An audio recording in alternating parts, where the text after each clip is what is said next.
AIMIM ने मंगलवार को हुई विपक्ष की बैठक पर निशाना साधा। कहा कि धर्मनिरपेक्ष दल हमारी पार्टी के साथ राजनीतिक अछूत जैसा व्यवहार कर रहे हैं। असदुद्दीन ओवैसी की पार्टी को बेंगलुरु में होने वाली 2 दिवसीय विपक्ष की बैठक में आमंत्रित नहीं किया गया था। हम उनके लिए राजनीतिक अछूत हैं। एआईएमआईएम के राष्ट्रीय प्रवक्ता वारिस पठान ने कहा कि धर्मनिरपेक्ष कहे जाने वाले दलों ने हमें नहीं बुलाया, हम उनके लिए राजनीतिक अछूत हैं।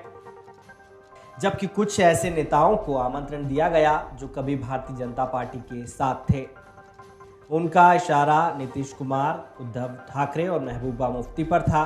उन्होंने आगे कहा कि गुजरात विधानसभा चुनाव के दौरान कांग्रेस को गाली दे रहे अरविंद केजरीवाल भी बैठक में मौजूद हैं। वारिस ने कहा कि हम अगले साल भाजपा को हराने का प्रयास कर रहे हैं, लेकिन विपक्षी दल हमारी पार्टी को नजरअंदाज कर रहे हैं।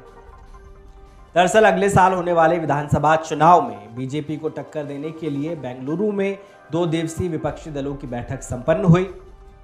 विपक्षी कुनबे को अब नया नाम दिया गया है।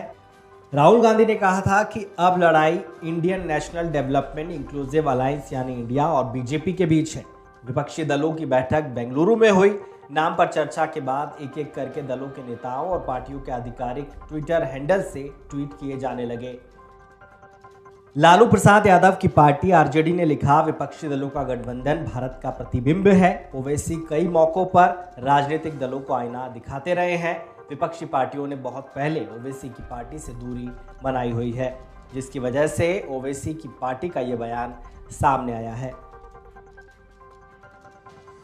गौरतलब है कि लोकसभा चुनाव 2024 में बीजेपी को हराने के लिए बेंगलुरु में विपक्षी दलों की दूसरी बैठक से पहले कांग्रेस की ओर से विपक्ष के नेताओं को डिनर पर इनवाइट किया गया। डिनर बेंगलुरु के ताज वेस्ट एंड होटल में आयोजित किया गया। कांग्रेस पार्टी के मुताबिक इसमें 26 दल के नेता शामिल हुए। डिनर में शामिल होने के लिए लालू प्रसाद यादव, अरविंद केजरीवाल, झारखंड के सीएम हेमंत सोरेन, बिहार के सीएम नीतीश कुमार समेत कई नेता पहुंचे। इधर बीजेपी ने भी 18 जुलाई को एनडीए की बैठक बुलाई है। पार्टी अध्यक्ष जेपी नड्डा ने कहा कि इस मीटिंग में 38 दल शामिल हो रहे हैं।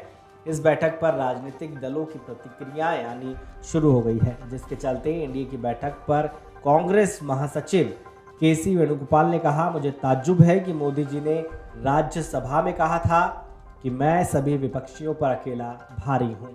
अगर वो सभी विपक्षियों पर अकेले भारी हैं तो वो कल एनडीए की मीटिंग में 30 पार्टियों को क्यों बुला रहे हैं? उन 30 पार्टियों का नाम तो बताएं। वो हमारी मीटिंग से घबरा गए हैं। इस बैठक से तेलंगाना सीएम के चंद्रशेखर राव, आंध्र प्रदेश के सीएम जगनमोहन रेड्डी, आंध्र के पूर्व सीएम चंद्रबाबू नायडू और उड़ीसा के सीएम नवीन पटनायक ने दूरी बना रखी है।